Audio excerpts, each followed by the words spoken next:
More advanced in my financial life, I tend to now start asking myself, is everyone really struggling? Of course, it's something you think about and you see the stats and you start to look around, but you really actually start to see, like, hey, maybe everyone actually is struggling. Now, I'm sure there's some one off people who are actually having good financial habits, they're doing the right thing. There definitely are people out there.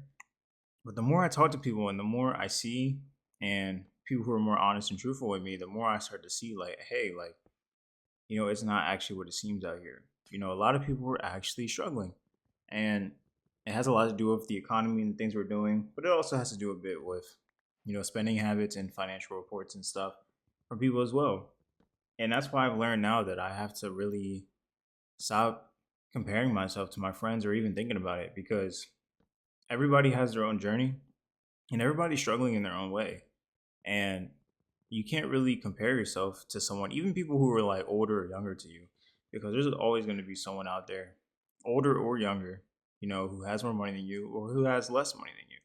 And their circumstances are just different, and at times when we see someone else doing a lot better or doing a lot worse, we could tend to envy the person who's doing better than us, and we could tend to feel bad for the person who's doing worse than us.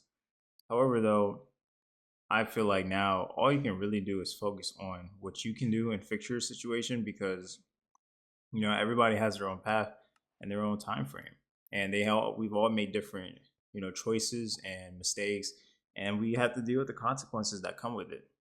And so it just makes me think a bit about what goes on and what happens.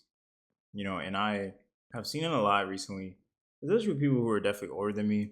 I see people who are older than me who definitely are living a great life. They got their finances in check. uh they're not really in any debt and stuff like that, but I've also seen older